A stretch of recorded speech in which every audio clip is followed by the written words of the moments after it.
Scott. Ask Scott. Scott, this is Rex. First off, thanks for all the great information you've given us. I have a question about launching a product that competes directly with a product that Amazon sells. I would like your opinion on this. I'm going to try to give an example that is clear and concise, so here it goes. Let's take the garlic press, for example. Let's say that Amazon is the only seller selling a garlic press. And I know that's obviously not the case, but let's just pretend here. And they sell over 100 garlic presses per day. They also sell a garlic bag that is the only garlic bag for this garlic press. And a lot of people that buy the garlic press also buy the garlic bag. And that particular garlic bag sells over 80 per day. The product I'm looking at would be comparable to the garlic bag. The reviews for this garlic bag that is also sold by Amazon are very poor, under 3-star reviews. But the garlic bag still sells a lot because it complements the garlic press that is sold by Amazon. My product is to create a better garlic bag that would complement the garlic press that is sold by Amazon. My thought process is that the garlic press already sells over 100 units per day with no competition, and the garlic bag sells close to 80 and has a lot of poor reviews. If I can make a better garlic bag that would complement this Amazon garlic press, I could sell quite a few units per day by marketing it as a garlic bag that would complement the Amazon sold garlic press. I hope that's clear. The overarching question as well is, what are your thoughts in general if the main competitor in a product category is Amazon? If the volume is high enough, would it not make sense to go after a portion of those of units sold, even though Amazon is the main seller? Thanks. I look forward to hearing the answer. Hey, Rex, thanks so much for the question. And, there's a lot to that question. You did a good job at kind of breaking it down without revealing the product. I totally understand, and I hope everyone listening understands, but I'm going to try to make this very, very clear. Okay. And, I think, like you said, the overarching question is really, should I compete with Amazon if they're the only one selling? Okay. And if I'm understanding you correctly, there's no other listings really coming up that are that exact same thing. There might be related products, but not that exact same one. So my first question would be, and I'd want to make sure that something that they're selling isn't patented, right? So why isn't anyone else selling it? That would be my first question. Is it too hard to manufacture, or is it patented, or why is no one else selling that thing? So that would be my first question, and kind of like a little red flag for me. The other thing I do like to see a lot of times is some depth. I like to see that there's a proven market in this area, right? But I mean, you telling me that there's 100 sales being generated on the one product and then another 80 on the complementary product, that's a good thing. But obviously the 100 sales per day one, the main product, it is also helping to sell the 80 units per day. And again, I'm just kind of flushing out kind of like my thought process here. So everyone listening as well, you can kind of hear how I'm kind of talking myself through this, because I think it's helpful to kind of do that. So I like those numbers.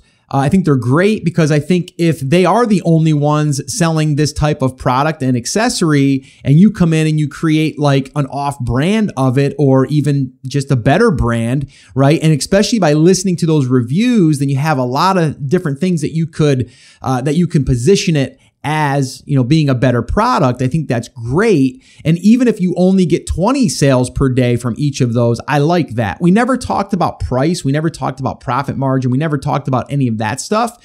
The other thing I would want to know is this a product that would sell well off of Amazon? Because if you guys have been hearing me talk a lot, in the most recent episodes and stuff, is really, about going externally outside of Amazon eventually. So I would always want to know that too. Am I just selling something in a trend, or am I selling something that I could potentially, scale outside of Amazon? Could I create my own sales channel? Is there a market that wants more information about this? So that's the other things that I'd be thinking about. But the one thing I like about this, and actually Chris Schaefer and I just did a hot seat session on this, and I'm not quite sure if it's funny, I'm recording this and I'm not sure if that one aired yet or not. It might have, it might not have. But we did a hot seat session, and it was very similar to this, where actually that wasn't the scenario, but someone was selling a product that was doing okay, but the price was kind of low. So we kind of said, well, what you might want to do is add a secondary product to that, or even a variation. And now what you're going to do is you're going to get 2 search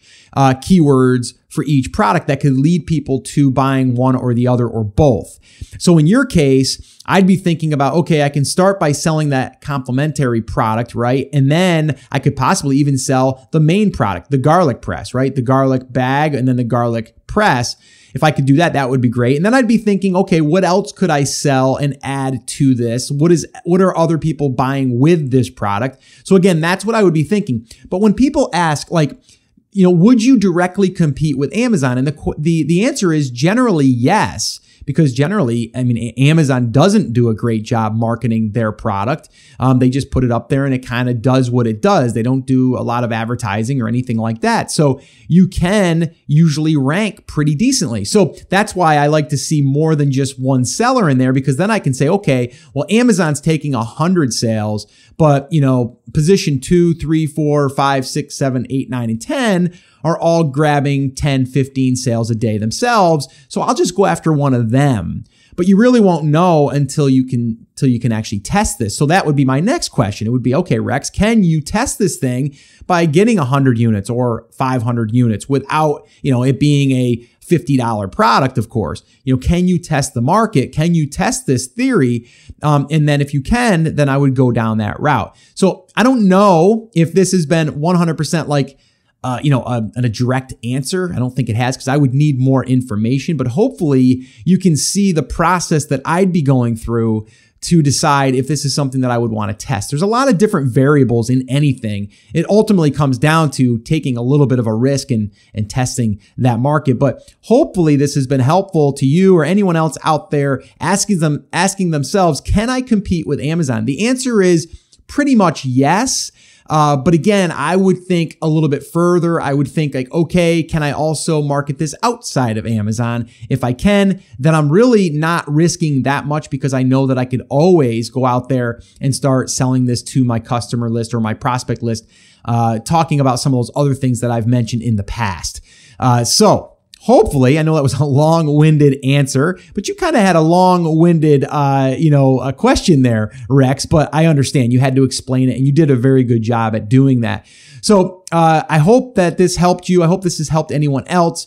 But again, you really have to dig into some more of the details there. Is it patented? Is it something that's risky that way? For example, if you're selling hoverboards, right, which I don't recommend, and I don't think anyone even can anymore, but if you were, but you're selling a hoverboard bag, that's kind of like the same idea, right? You have the main product, and then you have a product that complements that popular product. So hopefully that helps. All right. Well, hey there. Thank you so much for listening to that episode of Ask Scott. Now, that was just a highlight from one of our full episodes where I generally answer 3 to 4 questions on a podcast. If you want to go back and listen to all of the past archives of not just the Ask Scott session, but all of the full episodes where I do interviews with top Amazon sellers, people starting from scratch and building a business, if you want to listen to any of those episodes, head over to theamazingseller.com and you can find all of that over there. You can also find details there on how you can ask your own question and get it aired on an upcoming Ask Scott session and possibly see it here on YouTube or just on the podcast. All right, so definitely head over to theamazingseller.com. There's tons of of resources over there for you to be able to build your e-commerce and Amazon business. So definitely go check that out. Now, I just wanted to remind you one thing before I let you go. There's a lot of information out there, and some of it is really, really good. What I want you to remember is you have to not just consume the information, you have to actually apply that information. So take this information that you learned here today and apply it to your business, and this way here you can get results. As my shirt says, I wear it almost daily. Take action. We'll see you guys.